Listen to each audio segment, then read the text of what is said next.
Good morning. Welcome to the meeting of the Hingham Municipal Light Plant Board. It's December 13th, 2022, 7:30 a.m. And this meeting is being offered remotely as an alternate means of public access pursuant to Chapter 107 of the Acts of 2022 and all other applicable laws, temporarily amending certain provisions of the open meeting law. You're hereby advised that this meeting and all communications during this meeting may be recorded by the town of Hingham in accordance with the open meeting law. If any participant wishes to record this meeting, please notify the chair at the start of the meeting in accordance with Mass General Law, Chapter 30A, Section 20F, so that the chair may inform all other participants of said recording. Is there anyone else here who would like to record the meeting? Please let us know right now. Okay, looks like not. And anyway, if you want a recording, it's going to be up on the website very soon. So don't even bother. Great. So our first agenda items this morning is to approve meeting minutes of October 6th and November 8th.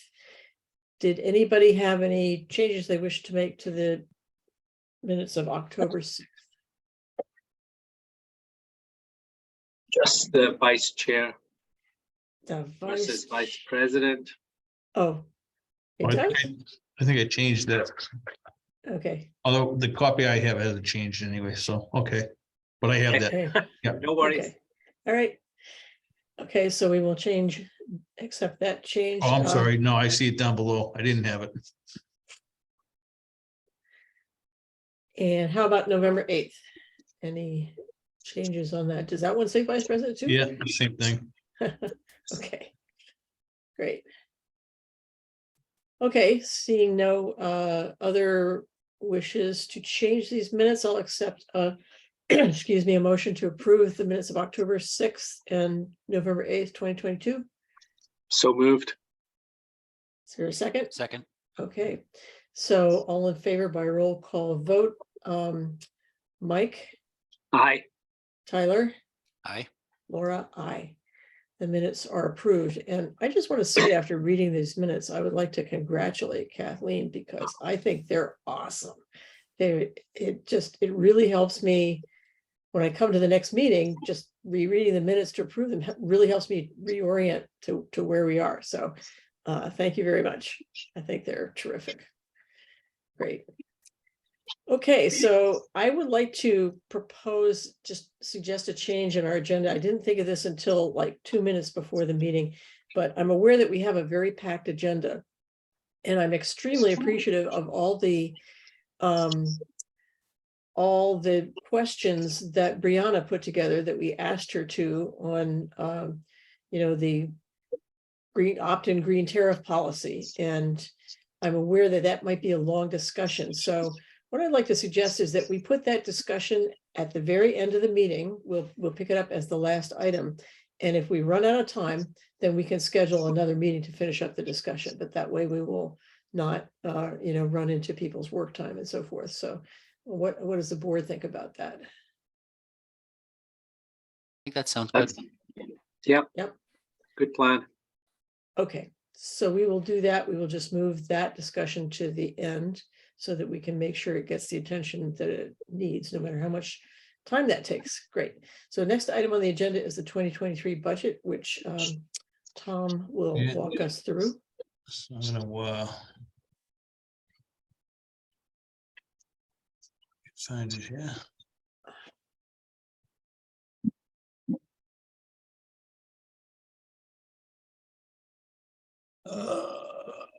I thought I had it up. Hold on a second. And so for Tyler's information, we reviewed the budget is set and decided by the general manager, but we review it at the beginning of each year and ask any questions that we might have.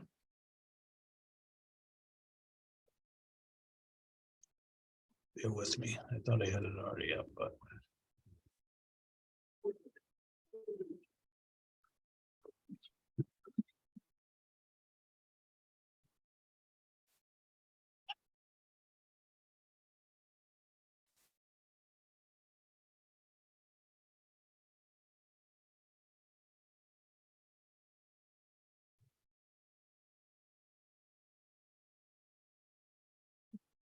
You see that? It's coming. There we go. Okay. So we've been playing with the budget over the last few months. We got our revenues are based basically what we had done in the past. We had based our revenues on an average. This year we decided to just base our revenues on what the revenues were in 2022. We thought it was a better indicator of where we are. Our expenses, capacity, transmission, energy, those expenses come from E&E. So we get, I can show you the budget from power sales. So this forecast comes from E&E every year. So we use this as a, for capacity, energy, and transmission. This is great. I'm so happy to be able to see all this in one place.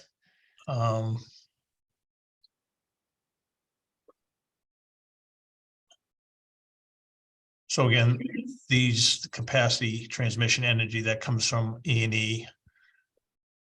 And then our expenses in the past, what we've done is we've used an average of the past 3 to 4 years. This year we use an average of the past 4 years, and we did an increase of 3%.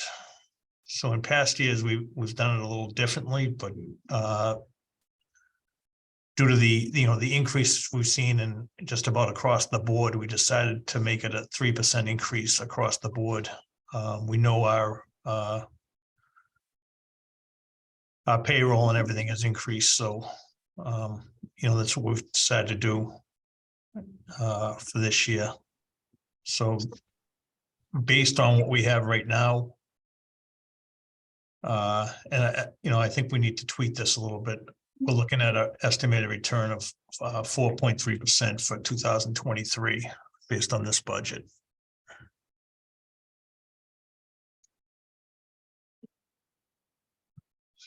Okay. Is there anything else you want to draw to our attention about this? I don't think so. I mean, that's basically what, how we, at high level, what we did. It's taken months to get there, but and again, we'll be updating this when we get our November numbers, and we'll update it again once we have the December numbers for our averages and everything. But okay. All right. Any questions or comments from the board? Tom, what would you say are the new things that are coming into the budget? They're really, the one thing, and we hopefully we'll talk about it today, is we need really to look at our budget for rebates, right? So right, we have we set a budget for $50,000 for the heat pump rebates. Well, we've exceeded that budget year to date already. So that's one of the things that we need to really think about in here is our rebates. And then the other thing we need to, we'll probably have to, change the budget a little bit once we have the rate study done, based on what our rates are going to be for going forward. So again, it's a work in progress. We've used this budget format for the past, well, since I came, I set this up when I came, and so for about 4 years, this is what we've been using for a budget.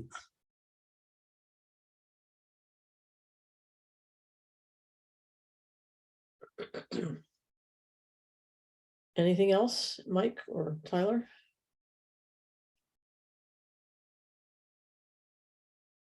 Looks like no other comments. Okay, I had a question or two. If you could roll down to the estimated return, or Yeah, so that we can see that. So estimated return of 4.35%, and we are allowed allowable return, as I Of understand, is 8%. correct. Yeah. So have you already taken out of this estimated return the depreciation? That I get so confused about how the depreciation that we're allowed to take relates to the estimated return. Yes, this is a depreciation per month right here in this line. Yeah, So it's that's in our I expenses. see the expense. So we've taken it off the top for estimating return. Correct. Yeah. And are we at for 2023, will we be at the 5% depreciation return, or will we be returning to 3%? We were planning on staying at the 5%. Okay, and we have permission from the DPU to do that for how long? I think we have to send a letter to them again, telling them that we're going to be doing that. But that's sort of, they've given us Yeah, permission to do that yeah. until we start our transmission project. Is that sort of the idea? Can we just check in? Again, I think we do that annually, but to be honest with you, we just send it in and they say, okay. Okay. There So, hasn't been any pushback on it. yeah, I remember they must have, the first time we did it, they must have looked at it to some degree and Yeah. said, yeah, this makes sense. But Yeah. perhaps they won't look at it that carefully every year. Yeah. So Okay. the other thing that this number will change, the depreciation number will change. Joan's working on that, and then our gross planned in service, that number will also change. So we still have some changes to make. Okay, and I'm just curious why you have the estimates. Here's what the allowable return is at 4%, and here's what it is at 3%, but it's actually 4%. Just curious. Yeah, we just when we put this together, Paul asked me to put it in there, and it's remained. What do we learn from it? Anything? I guess if we went back to 3%, would our that's what 3% would look like. We could make 1.9 million. Okay, but we actually estimate 4.3% for the year based on these numbers. Yeah. Okay, those are my questions. So Tom, could I just follow up? I mean, just given where we are right now with high inflation, increased costs, I understand 4.3% is a good number, but given that you could go higher, do you think it would be better to put a little bit more in the bank so that you're covered for the year? Well, again, I think this number, the 4.3, probably will go higher if once we change our rates, Okay. based on whatever the rate study comes out with. Okay. Which I'm assuming it's going to look for an increase in rates. What about the 3%? That seems low to me right now. Where it says allowable return 3%? Yeah. Yeah, that's just a calculation. We're looking at a 4.35% return. Okay. Yeah. Thanks for clarifying. Yeah. Okay, any other comments or questions from the board? Nope. Okay, is there anyone from the public who has a question or comment about the projected budget for 2023? Okay, great. Thank you very much, Tom and Joan. Appreciate all the work you put into this, and we'll see how it turns out. Hoping for the best there. So the next item on the agenda is the one that we have moved to the end of the meeting, which is board input on opt-in green tariff policy. So now we're on to that question that you raised, Tom, about the 2023 rebate program budget. Maybe you can start by filling us in on 2022. Yeah, so when we looked at the, we had, I forget when it was, September, October. We had set the budget, or maybe it was even earlier than that. We had set the budget for $50,000 for heat pumps. And right now, I believe, Joan, you said we were at 58,000. Wow. Brianna, as of the end of November at 58, right? Yes, we've given out 44 air source heat pump rebates this year, and we're at 58,000.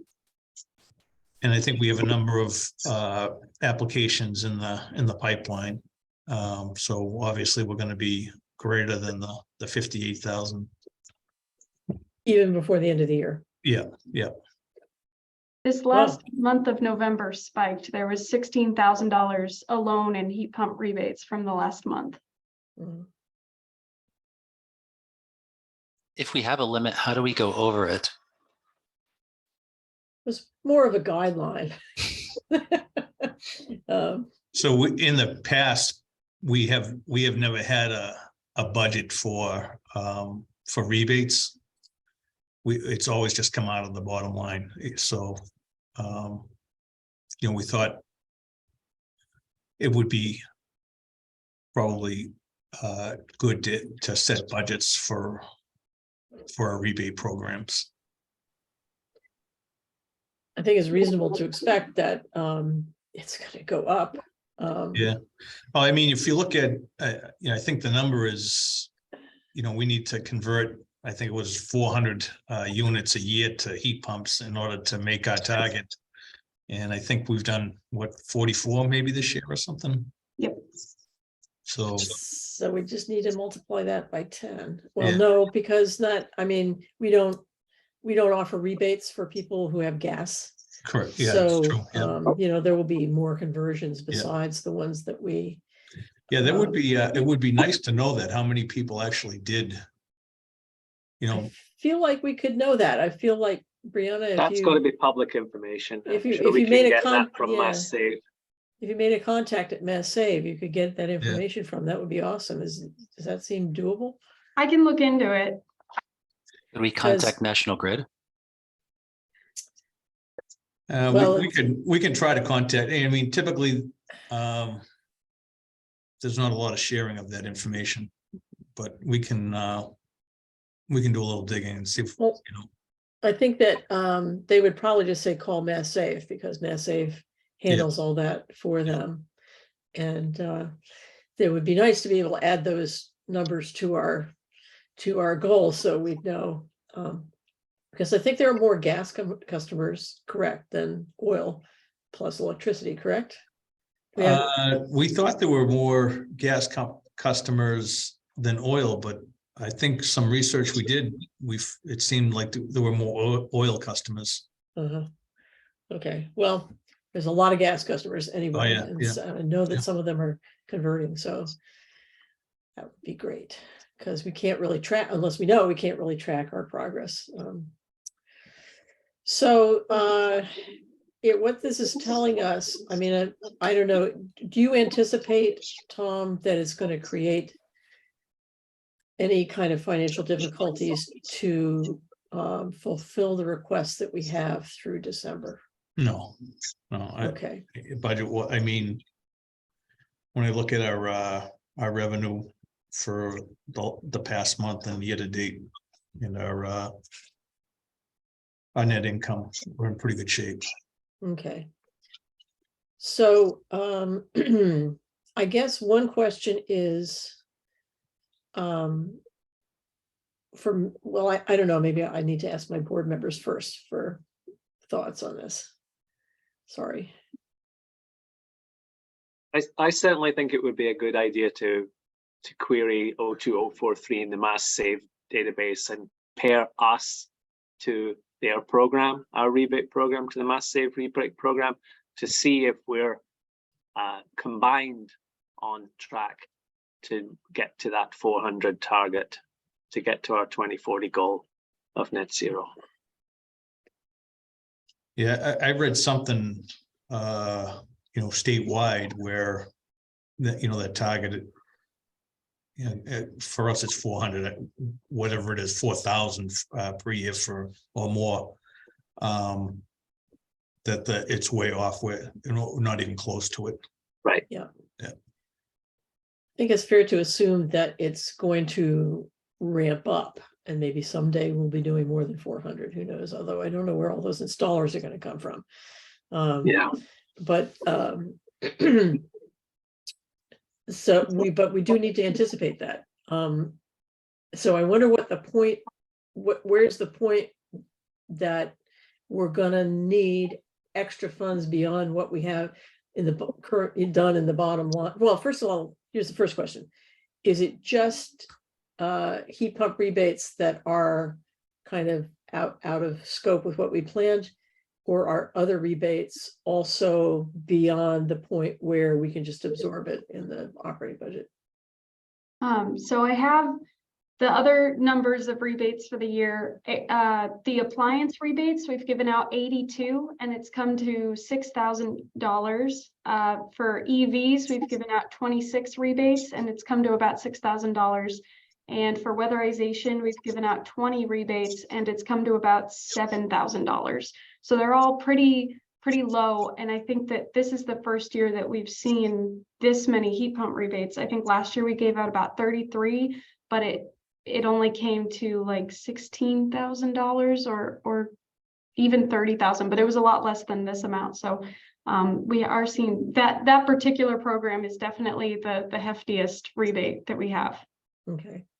But it sounds like the other one, if we had no heat pump rebate program, the other rebates would be easily manageable within the operating budget. Does that feel that way, Tom? Yes, yeah. So it's really only the heat pump budget that puts us over. So my question is, how much of that $58,000 would we feel like, okay, that's okay, we can cover that in the operating budget? And how much do we, I mean, we set an arbitrary number of 50,000. It's I think that was just arbitrary that we Yeah. picked the 50,000. That was in the interest, as I recall, of simply authorizing the program to go forward. Correct, Because it yeah. was new. Yeah. So that was the idea behind setting that number.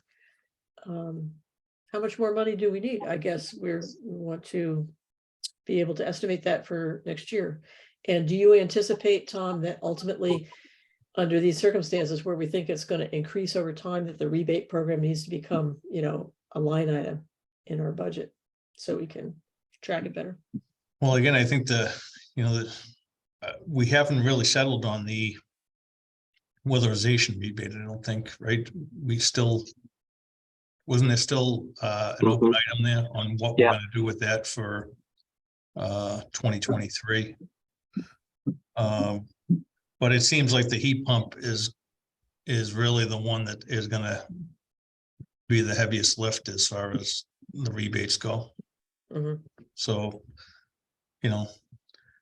So maybe that one we should put in the budget. Yeah. And if any of the other rebates get to the point where they're beyond what we're expecting, we can add them to that budget line. I don't know, you're going to say something, Brianna. I just want to add too, I didn't mention the solar program, which is also probably on par with our heat pump spending. I just don't have those numbers because they don't get summarized by E&E in the same way. So we would have to go in and calculate those. But we've given out at least 20 solar rebates this year, I believe. So we're definitely up there on that as well. I just thought I'd throw that out there. yeah, that is another large number too. So I'm adding all those rebate numbers up in my head, which I'm really bad at, and coming up with about $150,000 maybe for everything. So for the solar, we've done about 18 at the average of about 5,500 per customer. Most of them have got the 6,000, some got 45, but it's probably in around 90,000+ this year. Okay, much larger. Of course, we only had the heat pump program going for the last 4 months of the year. Yeah. And the applications keep coming in, and Brianna is in charge of the solar now. So, but she'll come back to you with a real number at next meeting for you folks. Okay, when we say Brianna's in charge of the solar, do we mean that you're managing the rebate program No, she's entirely, doing, she's dealing with the solar stuff now. You know, as opposed to you dealing with it? right. Okay, I got it. Okay. Okay, so it's turning into a big number.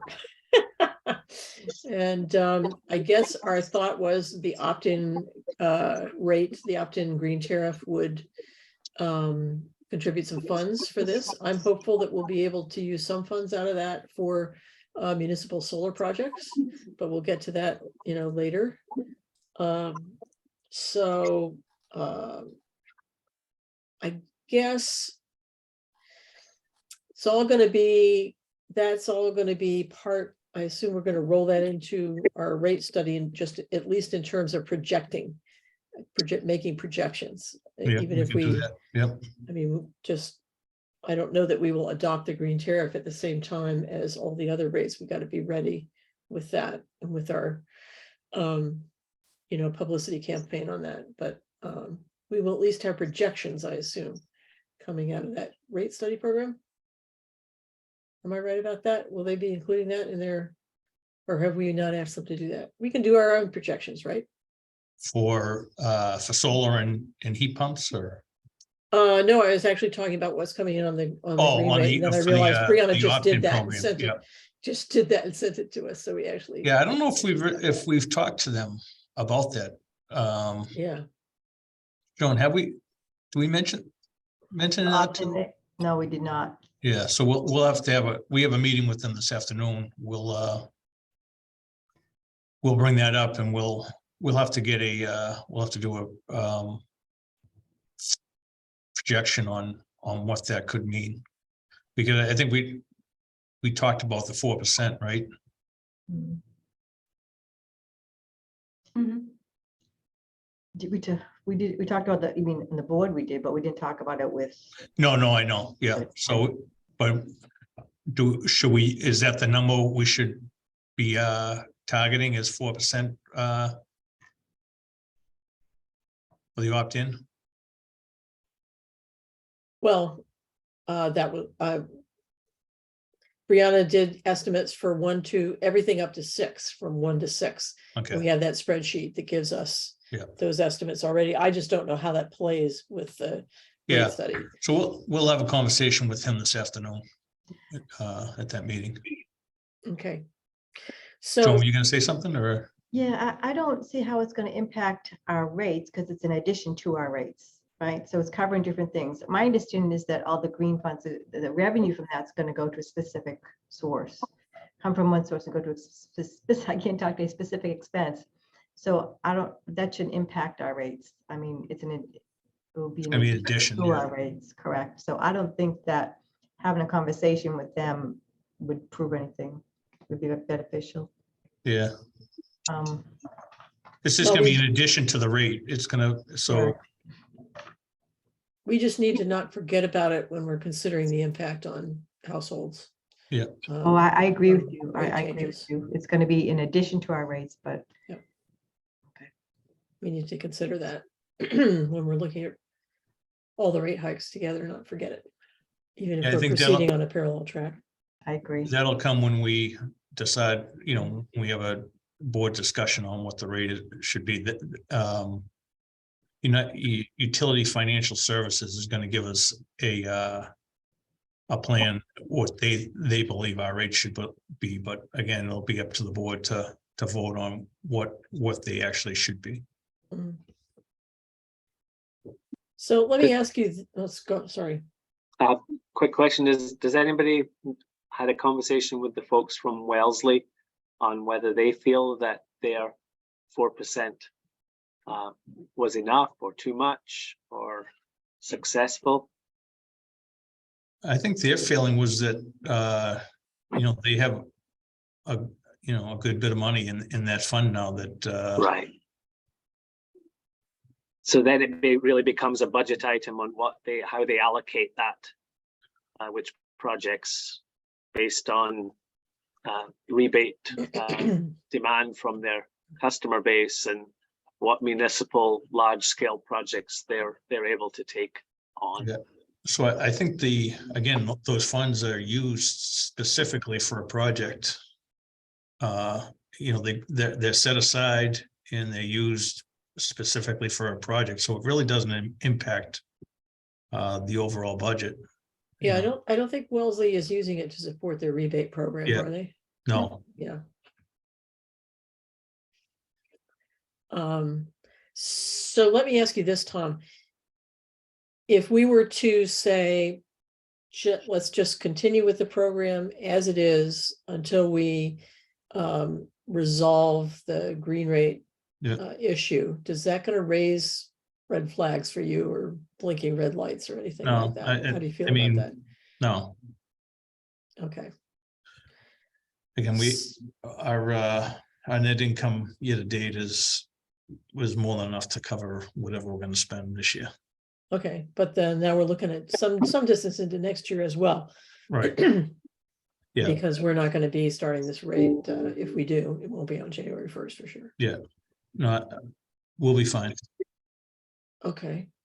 So any thoughts from the board about that idea of just let's put it on cruise control until we, I will say this, that, in many ways, having set the rebate program as it is and knowing it's gonna come up, we're not gonna be in a position, I think, where we can roll back these rebates for some time. We just, especially the heat pump, we just put it into place. Yeah. So we'll be committed one way or another to coming up with the funds to support this program, I think, for a period of time. So if we don't do the green rate, then we'll need to take a look at the budget. I just want to keep that in front of us. I like the idea at some point of setting a budget cap for the program. And then if we're looking like we're going to exceed it, then having that approved as opposed to just letting more applications come in. I think that Mass Save does the same thing, that they have a set amount of dollars that they approve for every year. And if you come in after the dollars are expended, do they say sorry? What happens? Apply next year. Apply next year. And I wonder if you can apply next year for stuff you did this year. Yeah, I'm not sure. Interesting. It would be a good Probably idea. try to find out how that works through Mass Save. Yeah, it might be a good idea to mirror what they do so that all of our customers have the same kind of experience, even if it's not quantitatively the same, at least the same. It kind of works the same. So is there consensus that based on Tom's confidence that we can just let this roll until and approve these requests until we reach decision about the opt-in rate? Any I'm objection? good with that. Okay. Is there any Yeah. comment or thoughts from the public or questions on this subject? Okay, I do not see any. So I gotta get back to the agenda here. Hang on just a second. Where is my agenda? Okay. And so the next item on the agenda is the response to our email to Hull about setting up a discussion regarding blue sky ideas on future renewable projects. So I didn't get any response at all. Okay, I'm There really was- tired of this. No response. Okay. Okay. So you sent it to Sent the it to the, general the- manager The and general manager, which is Phil Lemnios, and I sent it the to board chair. the chair. I forget his name, but Okay, is Pat Pat Cannon. Cannon, Pat Cannon. correct. Well, we're And I not was getting told into- it wasn't brought up at any of the or their last board meeting at least. Mhm.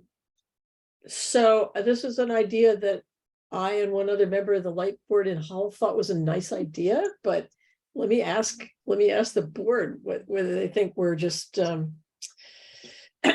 chasing after a dog that we're never going to catch here, or is it worth it? What do you think?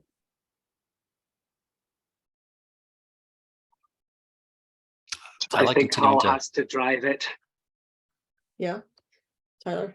I like continuing to try and reach out. So Yeah. I don't see we lose anything, just gain if we can. Yeah. Okay. So a route that I could take is that I could call the light board chair, who I think is the one who is in charge of what the light board talks about. Does that make sense? Yep. Are you up for that? Shall I do that? What do you think, Tom? Yeah, that's fine. I'm fine with that. I mean, I can reach out to Lemnios too. Okay, maybe if you call Phil and I call Pat and we see what we come up with. Okay. Okay. Let me just make a note of that. On call, Phil, Laura, call Pat. Okay.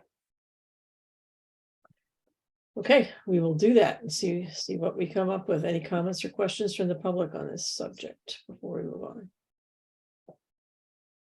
I don't see any. Okay. So back to the agenda. Next item, excuse me, is a proposal for a warrant article to allow the light plant to install solar on public buildings. And this comes out of the Municipal Solar Committee, which we're going to talk about more later, have a report on that. One of the things that I have been concerned about, if we consider the idea of the light plant owning solar or batteries on municipal lands, that in my experience, you have to go to town meeting to ask for permission for that, for the select board to give custody and control to the light plant for that purpose. But Bill Ramsey, the chair of the select board, asked town council, and town council came back with the answer that no, you don't have to do that unless it's an empty lot, which I thought was a strange response. Excuse me. So I spoke with my friend Brian Folds, who's on the Concord Light Board, because they passed such an article, and I sent it out to you with a proposed version that we could do this, written more like the articles that we do than the articles that they do, slightly, not really any change in substance. And I said, well, why'd you do that? He said, well, belt and suspenders. Suppose someone raises an issue because you didn't get permission at town meeting, and you might as well, why not?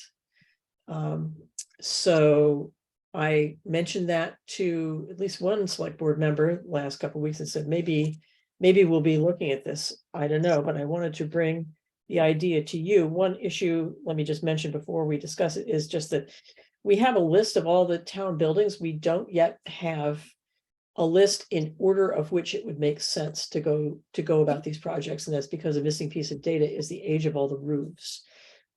We could make a proposal based on solar capacity, but we don't know how old all the roofs are. So that's going to impact what order it comes in. But we could just put in a laundry list of every imaginable building, which we have one of. But I'll just mention that one piece of it would not be nailed down right now. But what does the board think about proceeding? The way we would do it is, vote to ask the select board to insert this article in the warrant. And then the process is we would go to the select board, present the proposal, get their approval or not. Then we would go to the advisory committee, present the proposal, get their approval or not. And hopefully the advisory committee would recommend to town meeting that they adopt it. But that would be the hopeful process. What do you think, gentlemen? I like that idea. One question I have is, do we need to at some point have the Historical Society give any input on if any of the buildings, they have any problems with it? So that moment comes when we propose a project. It will go through the permitting process, just like any other project in town. And that's when they come in, all of the Conservation Commission, the Historical Commission, Planning Board, all the permitting bodies would enter at that point. They don't opine on something that's not before them yet. It might be a good idea to sort of pre-screen things before we go to a lot of effort in getting to that stage, if it's going to be an obvious roadblock down the road, given the historicalness of our town. Well, that is a really great suggestion of adding one aspect that we had, that actually the solar committee had not considered, to the evaluation of the order in which we might do these things. Yeah. I'm sure off the top of our heads, we can think of some town buildings that might provoke some discussion, or that are actually in historic districts. So Yeah, exactly. so that's a good idea, Mike. I'm going to suggest it to the board that we add that to our evaluation criteria when we make the list in order. But I know, would that impact the list of buildings that we would put into this? I mean, you're right that if we put a building like that into this article, someone may stand up at town meeting and say, I don't think you should, put any solar on that building. But on the other hand, as it usually the response to that is the one I just gave you, which is if a project is proposed, that's when the permitting bodies do their review and the public will have their say at that point. That would be the answer. But of course, it is a question of how you feel about how town meeting might react. Yeah, I mean, typically the historical buildings aren't really the best suited for solar. We're looking more at the larger, newer buildings, the schools, etc. The one that jumps to my mind is the central fire station, Right. which has a slate roof. So you can't do it. It's going to the bottom of the list. That just makes no sense right from the Yeah. get-go, I'm Right, afraid. even though it's a fairly new roof. Yeah. It's a slate roof. Yeah, So it's a that's beautiful not- roof. Yeah, it's a beautiful roof and it is in a historic district, so. It has to be redone quite soon anyway. The roof, Yeah, I was just talking to is the that right? folks at the firehouse last week. Wow, how time goes by. I guess it's less recent New roof. than I Yeah, remember. they've Yeah. had some water damage there. Okay. Is it so- going to be redone in slate, do you know, Tyler? I'm not sure. Yeah, so that's interesting. And as someone who raised at town meeting out of the blue, not at previous town, but at the town meeting before, of course, when you're doing roofs, that's when we need to make the connection about, is this going to be a solar ready roof and should we prepare it that way? So some way the solar committee will need to stay in touch with that, but I think we'll talk about that more when we get to the solar committee. So in general, you like this idea. Do I have that right? Yeah. Yep. Yes. Okay. There was just something in the news today about some new solar material that is, solar panel weighs 40 pounds, and MIT has come up with some new material that is to be, 40 pounds for a whole roof. It is, on the one hand, we're all excited to put in all this technology. It is slightly frustrating knowing that it's going to be better in 5 years, whatever it is. Yeah. Whether it's a solar panel or a battery or a heat pump, it's all just going to get better. Well, that's exciting. I like that.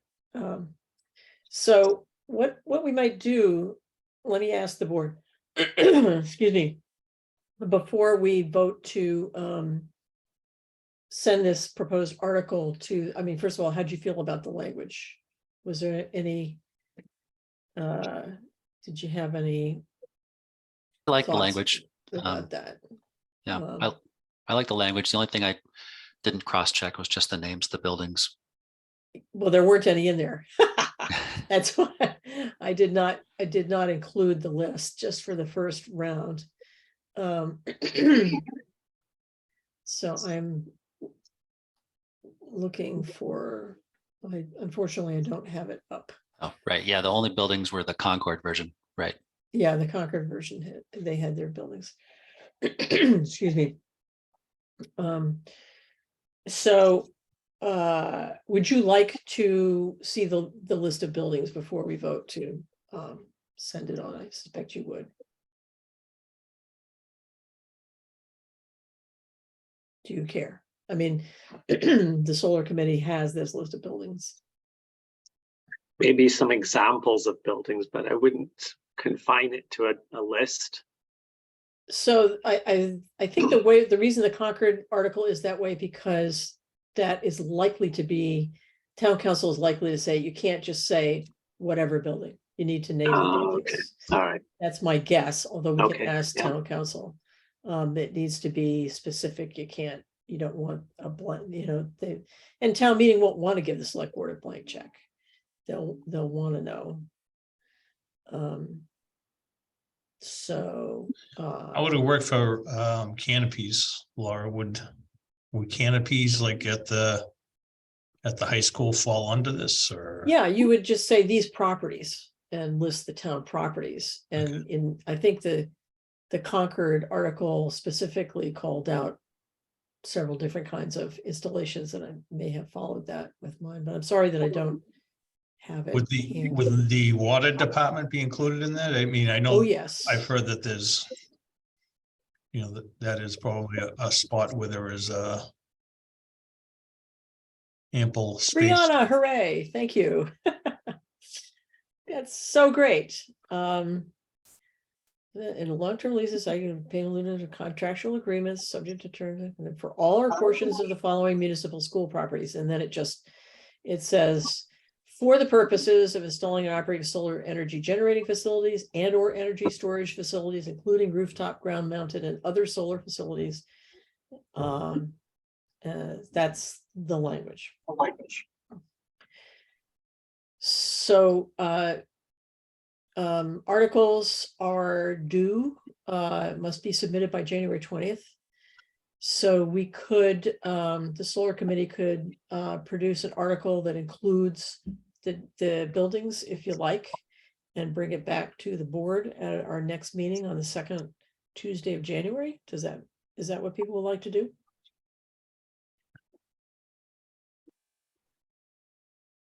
Board, any Sounds good. thoughts?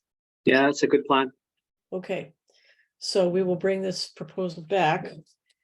Make a note of that. On our, to the January meeting complete. And I might, if it's all right with the board, I might ask our, one of our friends on the select board to run it by town council for an initial review.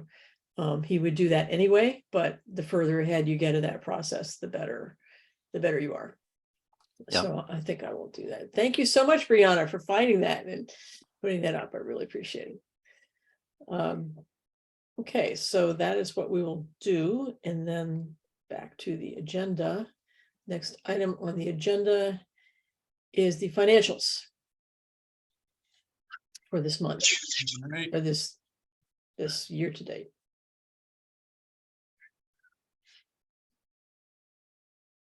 And,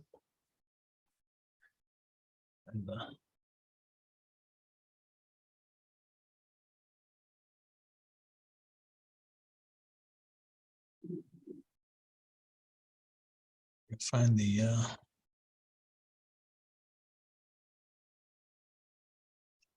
it's not what I want.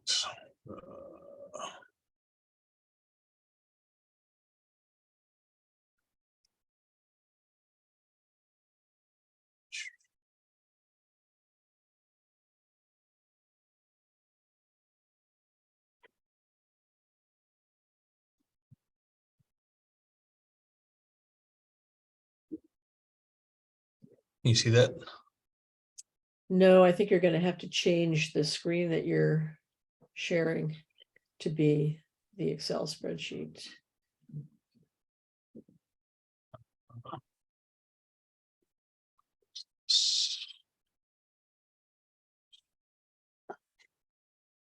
Try again.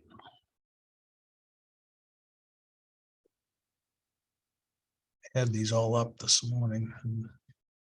No, they're not up.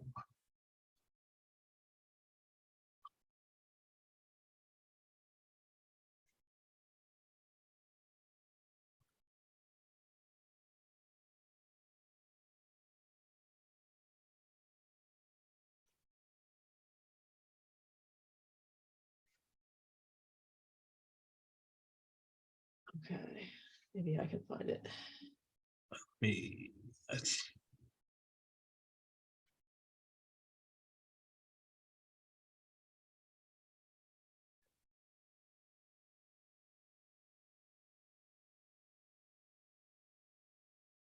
I don't know why this isn't coming up. Here we go. Thank you. Can you see that? Yeah, Can everybody see that? Is that big enough? yeah, yep. It's fine for me. Okay, So for October, you had for the month, our revenue, our kilowatt hour sold were down, but our revenue was up and our expenses were down. So our net income was $579,000. Well ahead of last year and ahead of 2020. When we look at the year to date, our net income is 2.7 million. Again, ahead of last year, but less than 20. So for 2022, we're in really good shape. Given that we had, the first 6 months of the year, we had fallen behind. So we've made up with that increase in the PCA. And we had looked at maybe changing the PCA, but we made the decision to leave the PCA as is through the rest of the year, the rest of 22. Roughly how much did that increase the effective rate by? A penny, I believe, So- right, Joan? Joan, is that correct? Yes, we increased it by 1 cent. so like from about 16 cents to about 17 cents. Would you say? All Yeah, in? yeah, Yeah. be right about there. Mhm. So I will just say that I got some feedback from some customers who noticed that their rates went up. One of them lives with me, but not all of them. I had two other people who asked questions about that. And I explained what we had done, how the power cost adjustment works. And they understood that. And then just as a sample to these two people who mentioned this to me, I said, so as a ratepayer, when we have to adjust like this, would you prefer that, suppose right now we're looking forward to the winter and we think perhaps gas prices are coming down, would you prefer that we adjusted the PCA more, like on a monthly basis, trying to predict what's going forward? Or would you prefer it if we kept things level before changing it, just to get a feel for the customer who's concerned, who's really paying attention to their electric bill? How do they feel about something like that? And both of them said that they would prefer the method that you've adopted, which is to let it ride for a while before adjusting it again. Yeah. And not a scientific sample, A, but B, the people who are paying attention and are concerned and want to know why their bill is going one way or another. So I thought that was of some interest. Yeah, and I think the NIPA credit went down a little bit, Joan, is Yes. that correct? Yep, went down from Yeah. 0.003 to Yeah. 0.001. Yeah. Yeah. That's And why does that go down? Because their costs go up too, or? It's based on their actual costs, right? Yeah, Yeah. so their costs went up too. Yeah. That explains why that went down. Yeah, okay. Okay, any other thoughts or comments from the board? Just one that I would advise against, that kind of dynamic adjustment in the PCA, especially in the wintertime when we never know how cold it can be for the balance of the winter. Things could be very volatile. Yeah. Thoughts about that, Mike? You're muted. Yeah, better to keep something in the bank for the unforeseen blip. So it sounds like the consensus of the board is we think the approach that Tom and Joan are taking is a good one. Yeah. Okay. Great. Absolutely. Okay, I stopped share. Any comments or questions on the financials from the public? Great, and I realize I forgot to ask for comments and questions on the proposed warrant article from the public. And I noticed that our advisory committee liaison is here. So I don't know if I thought I should ask if there are any comments or questions on this proposed article. Hello, Brenda. I don't have any questions. I will let advisory committee know this is probably coming our way.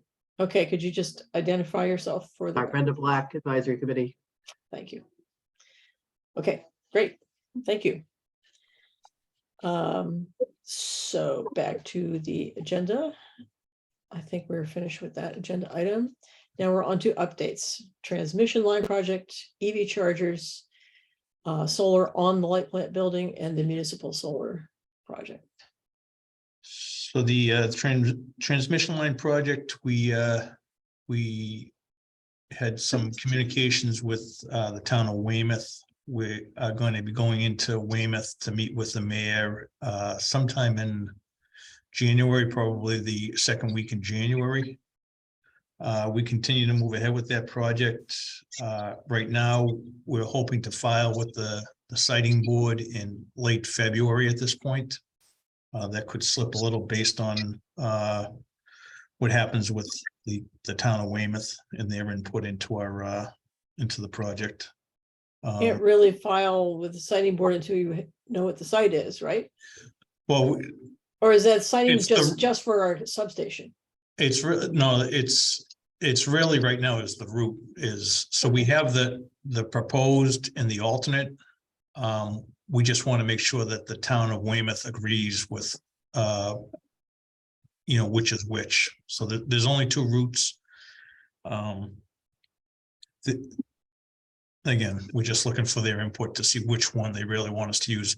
And at the end of the day, it really doesn't matter that much to us which one. One is slightly longer than the other. But the longer one might have benefits, as far as traffic and things like that go. So. As a citizen asked me recently if the town of Weymouth has any kind of veto or ability to stop this project. So I guess. And I didn't have an answer. Yeah. If you followed the siting board case in the city of Boston at all, in East Boston. The gas or the substation? The substation. Yes. So there was a lot of pushback on that location, and that has now been approved by the siting board, and that will go forward. So and the city of Boston was opposed to that location. So if in short, the siting board agrees with us about how necessary it is, then it's likely to go forward. Is that a good way to sum it up? Okay. Okay. Any thoughts or comments on the transmission project from the board, from the public? Okay. Onward to the EV chargers. So the three locations that we did first are in. I haven't looked at the usage on them. I don't know if Brianna looked at that at all. I don't think I've seen anyone at the park, but the only time I'm really here is during the day when that place isn't that busy. Although at the end of the day, this time of year there's not many people over there, but during the summer, there's certainly when I'm leaving that place is pretty full, but I don't know how much usage we've seen. But the other locations, the level 3 charges, we've filed the application with the town. I believe Brianna just brought that over last night, so that is in progress, and we're targeting to have those in sometime next summer.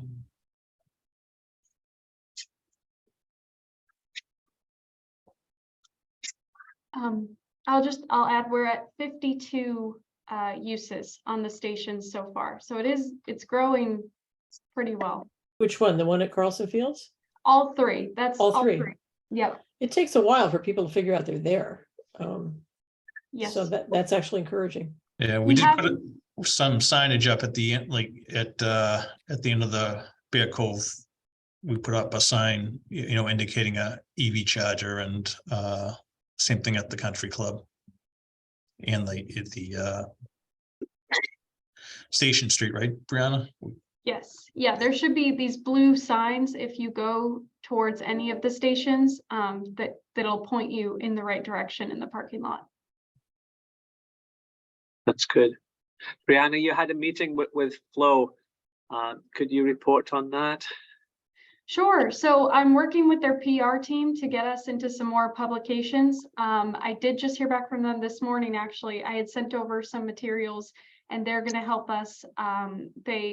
They basically took what we had and turned it into an article essentially that would get published. So we're going to review that, send back comments, and then send it out to the list of publications that they're going to generate for us. Okay, and what I'm seeing is when I search for charges, I'm seeing a number of different vendors who support different networks.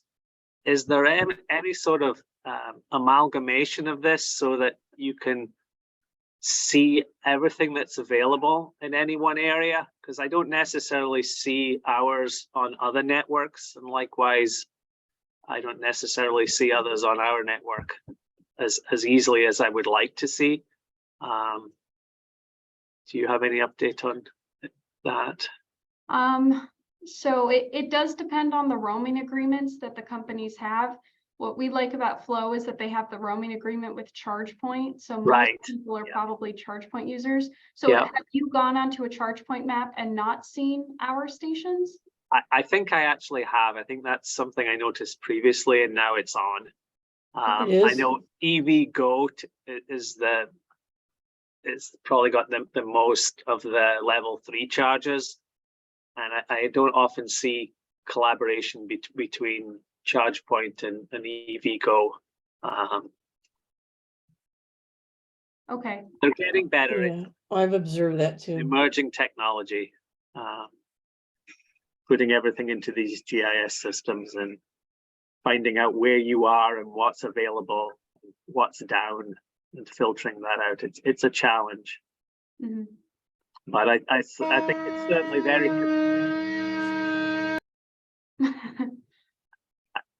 that was the semi coming through. I'm sorry, we're having construction done on the house, and so I may be moving in and out. I think it's certainly commendable now that Hingham has a high density of charges, and I think it's good that they are free, because people will come here and use those charges when they need to. It won't be a daily occurrence. I'm not perturbed at all that our usage levels are low. I would prefer to see them being low, but available. It's the availability of open charges when somebody needs it that's important. One other question is, when people block the charges, and I'll give an example. I took a picture of a car down in the shipyard that clearly had no electrical capability at all. And because the EV spot was closer to where they wanted to be, that was where they parked themselves. And they were there when I got there, and they were there when I left. I know how they work at my office. You get charged $20 per hour. That's about 33 cents a minute if you park in that spot connected to the charger longer than your 4 hours of availability, which gives you a lot of miles to move to your own personal charger. For Flow, how do we monitor that people don't stay longer than they should, or be there illegally, so to speak? Yeah, so we're looking at, so we did a couple of things. We've designed some new signage that will go up with our level 3 chargers. And then at a certain point, if it becomes an issue at our stations, we'll put up the new signage at those now. Right now, it does say EV charging only, or I believe it says EV parking only on our signs. So we revised the language a little bit going forward. If a car is parked in the spot and they're not charging, they're not plugged in, the police have the right to come and ticket. and that's a $50 fine. So if someone sees a vehicle, they can, they could call the police if they wanted. But So, but you talked about the shipyard. So the shipyard is private property. The police can't ticket there. They can only Yes. ticket at in public, I believe it is the. It's a parking spot, surely, no? Well, I think that's private property over there, so the police won't ticket on private property. I don't actually know where the charging station is. Is it? Down by the movie theater?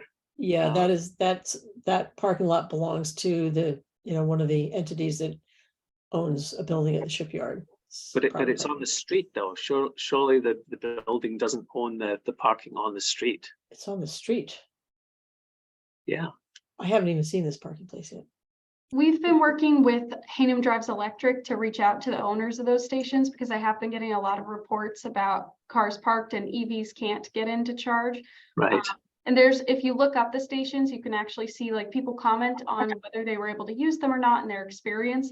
And there are a lot of comments on those stations. So we're trying to work with them on that.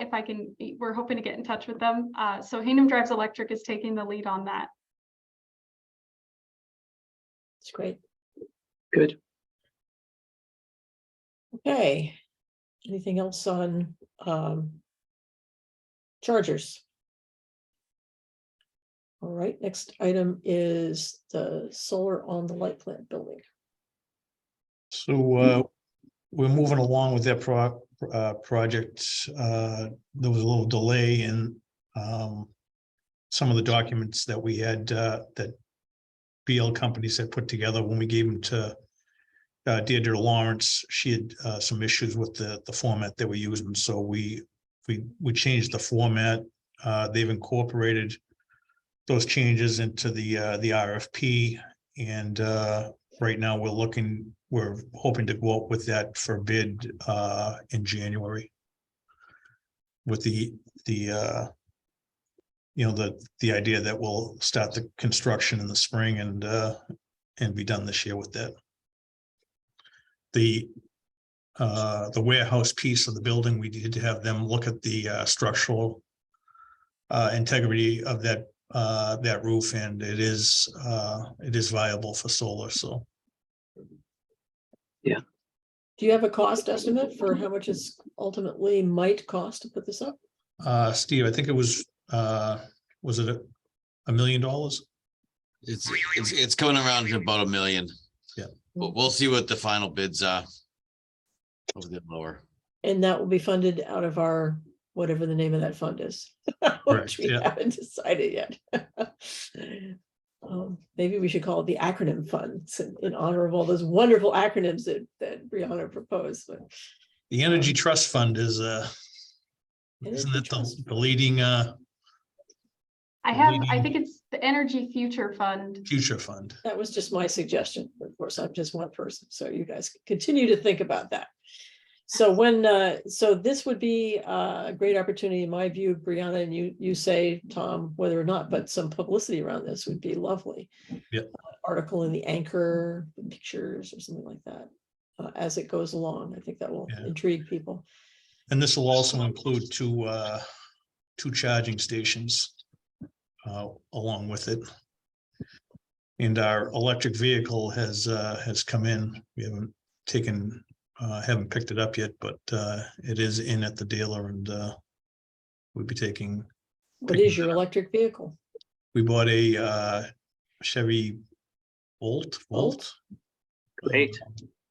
That'll Very be good. Brianna and anyone. It'll be available to anyone at the light plant to use for company business. Presumably you're going to brand it. So Yeah, that people yep, will be able yep. to tell that the light plant's driving around an electric car. That's an excellent thing. Yeah. I just want to let you know that the chief of police has already ordered an F-150 electric pickup truck, or has put it in, not hasn't ordered it. He put it in his budget for next year. One that is already, they're selling ones that are all fitted out for police work. And so you don't want to be the last department in town to buy an F-150 or some other electric pickup truck. So I'm just going to put that on Okay. Put that on the agenda and think about. Well, for next year, we do have an electric van in the budget for our meter person, and we were looking at another electric vehicle. We're replacing one of the pickup trucks, so we'll be looking at what's available. I only mentioned F-150 because I know you already drive those. Yeah. But maybe there's another option, but Yeah. yeah, that is the only reason I'm not flogging one brand or another. I know that Well, there's going to be there other really options is. out there. I mean, that and right now in the Rivian are really the only things that are out there, I think, for the pickups. Although, I think Chevy and I'm not sure about Dodge, but I see a lot of advertising with Chevy for new electric vehicles now. So I'm sure, again, in the next couple of years, you're going to have much more choice. Okay. So then that's 3 items. Let me just ask if there's any comments from the public on our update so far: transmission project, EV chargers, or solar on the light plant. Comments or questions? I see none. Okay, so the next item on the last update is on the municipal solar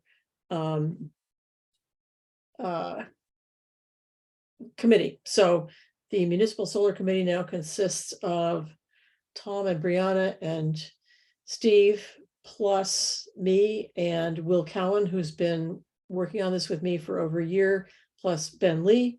And we had one meeting, which is very productive, and Brianna has set us a schedule to meet every other week going forward, as long as we feel like that's valuable. Our next meeting is on Friday morning. And we're ready to enter into discussions with the town over our first rank of buildings to talk about, which are the high school, the middle school, and the South Shore Country Club. And the South Shore Country Club reached out to us already. Tom, I know you had a discussion with Kevin Whalen, the director of the country club, about that, and we didn't get the details on that. Do you want to update us on it?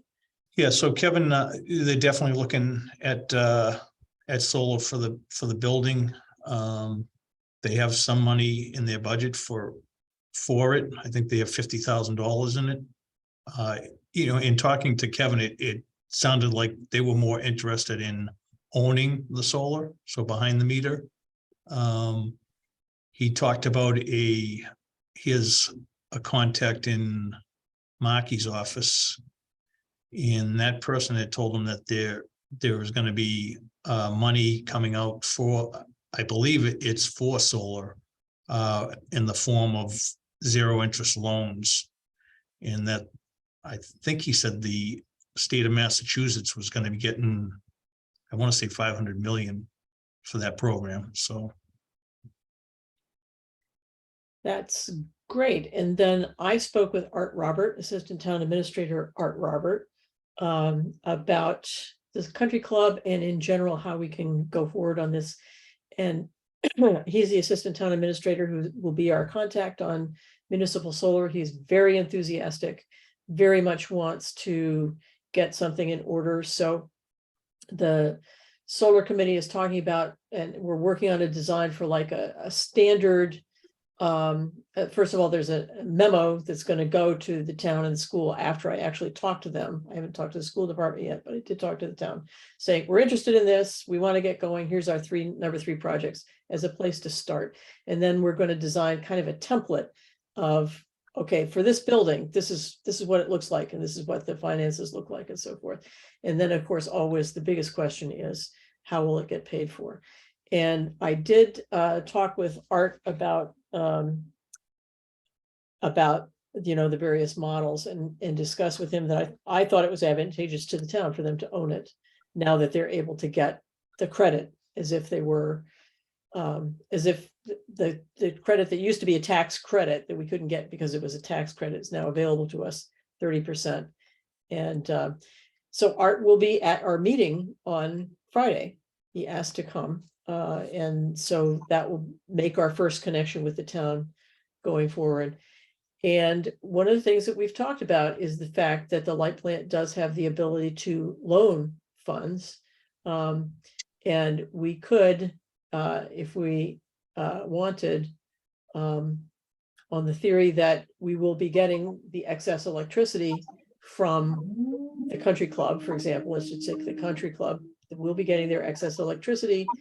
It might make sense for us to invest if they need more than $50,000. I understand the maintenance building is a huge building, so I don't know what the possibilities are in terms of their exposure and trees and so forth.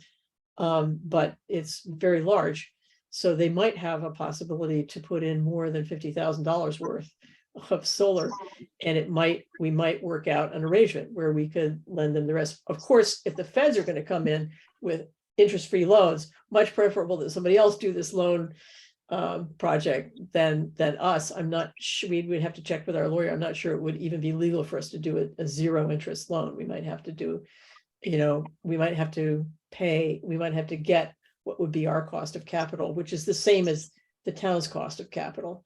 But I don't know the answer to that. That was one of the thoughts that came up when we were talking about it. So this is the direction we're going, and we're going to continue to keep all financing models on the table, because it might be different from one building to the next in terms of what's available in budgets to work on that. So that's where we are, and I'm feeling very enthusiastic about it. Like we have So- forward motion. Ginny Leclerc is the sustainability coordinator consultant, I guess, for the town for the next year. She expressed interest in being on the solar committee also, as Okay. well as Art. So Okay, let's do that. I'm not sure. Art's going to come to the first meeting, and then I think his idea is Ginny will be the attendee right, yeah. after that. So we Yes. have going to have our permanent built in. Oh, and the final thing I didn't mention, which is very, very, very gratifying, is that the town is going to be doing a facilities review and look at all of their buildings. And as a result of that, they're going to generate the last piece of data that we don't have, which is how old is each roof and what condition is it? And so that's going to be the last piece of data we need in order to make our priority list of projects. So I'm very happy about that we don't have to figure out how to do that. That's just going to happen. It should be finished by the end of February. So it's coming along quickly. Yeah, there's one solar ready project that I drive past most days, and that's the school at PRS. The outside basketball court is an all steel structure. The roof looks pretty new. It gets great solar exposure. There's a transformer within arm's length of it, and that school has a huge electric demand. That's because I it's would all electric encourage school. early adoption of that project as soon as possible. Okay, I'm going to put that right on the list. PRS outdoor structure. You've mentioned this before, and Yeah. I'm pretty sure I brought it up to the committee, but I think we should list it as a separate, not just Yeah. Plymouth River, but the separate, because it does Steve- sound like a good opportunity. Steve, if you have a chance, it would be good to get your opinion if there's any caveats of the distribution system and the loads on the school and that transformer. But it seems to me just such a low hanging fruit. I almost want to pick it every morning. Michael, I mean, you're right. Many years we would hang recorders because their demand was so high. They didn't understand because it's all electric heat. So I think it's a 500 kVA transformer. The top of my head, their demand is in the 400s. So Yeah, So, and I spoke with the technical person there, the maintenance guy, and he says, sometimes they have to stage their heating systems because the loads are too high. I know they've just replaced all the windows there, and that's fantastic. But I think we need to have a real good energy audit on how that building could be retrofitted with heat pumps to lower that electrical load.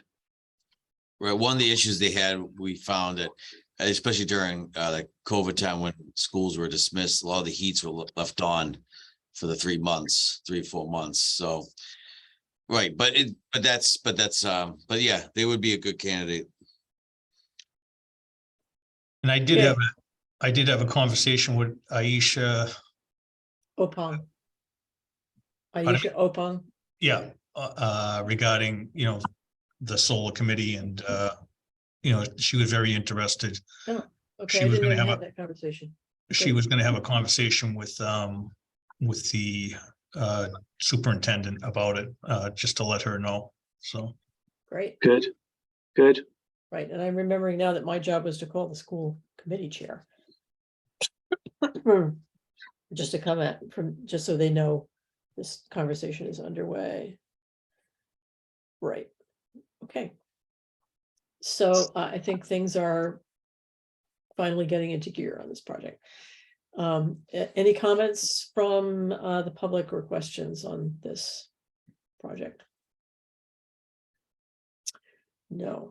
Okay, so we have come to the last item on the agenda with about 9 minutes remaining available. And so this is kind of what I was afraid would happen, which is why I wanted to save this longer conversation to the end to see if we would have time to have it. So obviously we don't, there's a lot to discuss.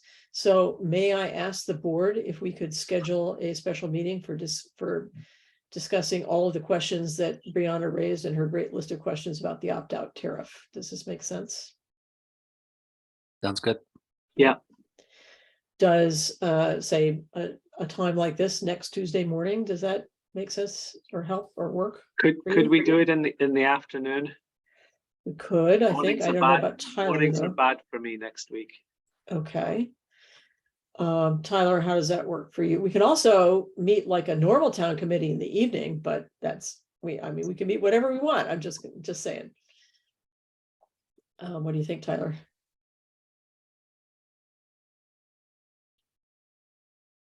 I need to check my other calendars.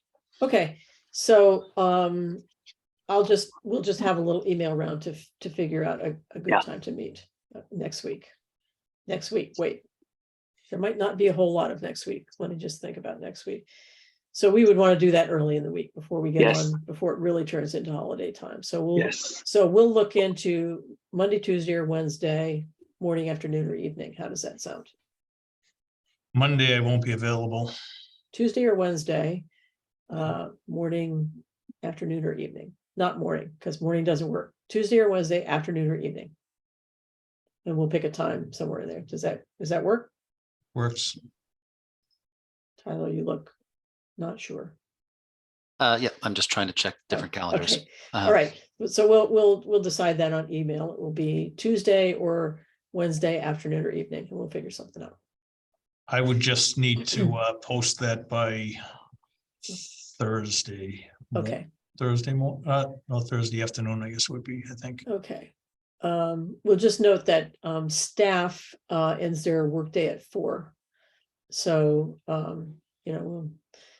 if we have an evening meeting that staff is present at, that's a cost. I'll just mention that.